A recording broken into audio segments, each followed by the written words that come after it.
ഇന്നതേ bank വരെ പോകേണ്ട ഒരു കാര്യം ഉണ്ടായിരുന്നു കേട്ടോ. കാരണം ഇവൻ ദേ കുറേ ദിവസമായി പറയുന്നു ഇവന് ബാങ്കിൽ അക്കൗണ്ട് തുടങ്ങണമെന്ന്. ഒരു 12 മണിയായപ്പോഴാണ് നമ്മൾ വീട്ടിൽ നിന്ന് ഇറങ്ങിയത്. കാരണം 1 മണിക്കാണല്ലോ ബാങ്ക് അടക്കണേ. അപ്പോൾ ഈ സമയത്ത് പോയി അധികം തിരക്കുണ്ടാവില്ലെന്നൊക്കെ വിചാരിച്ചാണ് ഞങ്ങൾ 12 മണിയായപ്പോൾ വീട്ടിൽ നിന്ന് ഇറങ്ങണത്.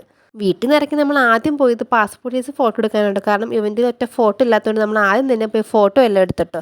ഇവനാണെങ്കിൽ അവിടെ നിന്ന് ഇറങ്ങി റോട്ടിലിരുന്ന് ഇവൻ്റെ ഫോട്ടോ എല്ലാം നോക്കിക്കൊണ്ടേ ഇരിക്കണമായിരുന്നു. ശരിയായോ ശരിയായോ എന്നൊക്കെ പറഞ്ഞ് അവിടെ നിന്ന് ഇറങ്ങി പിന്നെ ഒറ്റ ഓട്ടോ എടുത്ത് ബാങ്കിലേക്ക് എത്താൻ. കാരണം നമ്മൾ അവിടെ നിന്ന് ഇറങ്ങിയപ്പോഴേക്കും 12:30 കഴിഞ്ഞിട്ടുണ്ടായിരുന്നു ഫോട്ടോ എടുത്ത്. അപ്പോൾ പിന്നെ നമുക്ക് ടെൻഷനായിരുന്നു ഇനി അവർ പോയിട്ട് ഉച്ച ചെയ്യുമ്പോൾ വരാൻ പറയുമോ. കാരണം 1 മണി ആവാറായല്ലോ എന്ന് വിചാരിച്ച് ബാങ്കിലെത്തി കാര്യം പറഞ്ഞപ്പോൾ തന്നെ അവർ കുറേ ഫോമൊക്കെ എടുത്ത് തന്നു. അങ്ങനെ അതെല്ലാം ഫില്ല് ചെയ്തിട്ട് പിന്നെ കുറേ നേരം നമുക്ക് അവിടെ പോസ്റ്റ് കിട്ടിയിട്ടു. കാരണം കുറച്ചധികം നേരം എടുത്ത് അക്കൗണ്ട് ഓപ്പൺ ആകാനുണ്ട്. അങ്ങനെ അവസാനം പാസ്ബുക്ക് എല്ലാം കിട്ടി നമ്മൾ നേരെ തിരിച്ച് വീട്ടിലെത്തുമ്പോഴേ സമയം എന്തേ 2:15 ആയിട്ടുണ്ടായിരുന്നു. ഞാനാണെങ്കിൽ രാവിലെ ഒന്നും കഴിക്കാണ്ട് പോയതുകൊണ്ടാണ് എൻ്റെ മുഖത്ത് ഈ എക്സ്പ്രഷനൊക്കെ കാണുന്നത്. കാരണം ഞാൻ രാവിലത്തെ ഫുഡ് കഴിക്കാൻ പോകുന്നത് ഉച്ചയ്ക്ക് 2:15 ചോറിനപ്പം ഇന്ന് കഴിക്കാനായിട്ട് പരിപ്പ് കറിയും കോവയ്ക്കറിയും പിന്നെ ഉണക്കക്കൊടുവൊക്കെ ആയിരുന്നു കേട്ടോ. നല്ല വിശപ്പുള്ളതുകൊണ്ടാണ് നല്ല സ്പീഡിൽ ഞാൻ ഇപ്രാവശ്യം ഫുഡ് കഴിച്ചത്. അപ്പോൾ നമുക്ക് നെക്സ്റ്റ് വീഡിയോ ആയിട്ട് കാണാം. അപ്പോൾ ഓക്കെ ബൈ.